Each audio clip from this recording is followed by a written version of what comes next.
সাবেক প্রধানমন্ত্রী শেখ হাসিনা ভারতে থাকছেন। এটি মেনে নিয়েই বাংলাদেশের সঙ্গে সম্পর্ক পুনর্নির্মাণ করতে চায় দেশটি।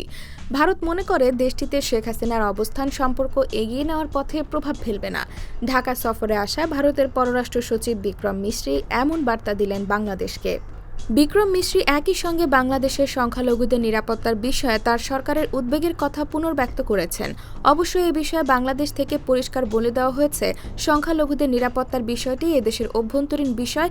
এ নিয়ে অন্য দেশের কথা বলাটা সরকার গ্রহণ করছে না। গত ৫ আগস্ট শেখ হাসিনা প্রধানমন্ত্রী হিসেবে পদত্যাগ করে ভারতে আশ্রয় নেওয়ার পর এটি দেশটির কোনো উচ্চপদস্থ কর্মকর্তার প্রথম বাংলাদেশ সফর।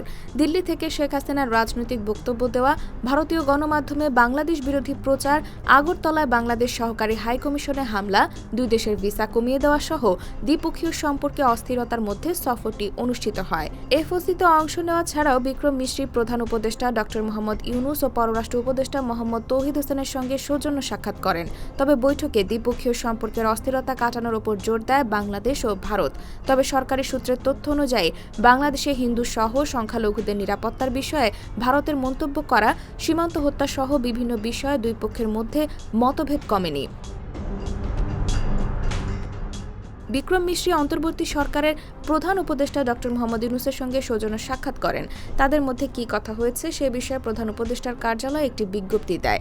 বিক্রমকে মোহাম্মদ ইউনূস বলেন, সাম্প্রতিক সময়ে দুই প্রতিবেশী দেশের সম্পর্কে কিছু মেঘ জমে ছায়া তৈরি করেছে। এই কালো মেঘ মুছে ফেলতে ভারতের সাহায্য প্রয়োজন। ভারতে অবস্থানরত ক্ষমতাচ্যুত প্রধানমন্ত্রী শেখ হাসিনার প্রসঙ্গে তিনি বলেন, আমাদের লোকজন উদ্বিগ্ন, কারণ তিনি সেখান থেকে অনেক বক্তব্য দিচ্ছেন। এটা উত্তেজনা সৃষ্টি করছে। ইউনূস বন্যা এবং পানি ব্যবস্থাপনায় ঘনিষ্ঠ সহযোগিতা এবং দক্ষিণ এশিয়া আঞ্চলিক সহযোগিতা সংস্থা সার্ককে পুনরুজ্জীবিত করার জন্য তার উদ্যোগে ভারতকে সাড়া দেওয়ার আহ্বান জানান।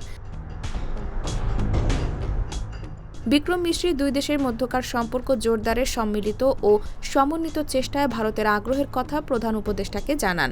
বাংলাদেশের সঙ্গে ভারতের সম্পর্ক অত্যন্ত গুরুত্বপূর্ণ এমনটি উল্লেখ করে বিক্রম মিশ্রি বলেন, সম্পর্ক বাড়ানো ছাড়া দ্বিতীয় কোনো চিন্তা নেই। আমরা এটিকে উভয় দেশের জন্যই লাভজনক হিসেবে দেখি। আমরা যেখানে ছিলাম সেখান থেকেই আবার শুরু করতে চাই। ভারত বাংলাদেশ সম্পর্ক নিয়ে গণমাধ্যমের বর্ণনা ও ভারত সরকারের ধারণা ভিন্ন, এমনটি দাবি করে বিক্রম মিশ্রি বলেন, ভারত সরকার ইউনূস সরকারের সাফল্য কামনা করে। বাংলাদেশের একটি বিশেষ রাজনৈতিক দলের সঙ্গে ভারতের সম্পর্ক রয়েছে, এটি ভুল ধারণা উল্লেখ করে বিক্রম বলেন, বাংলাদেশের সঙ্গে ভারতের সম্পর্ক কোনো নির্দিষ্ট দলের জন্য নয়, বরং সবার জন্য।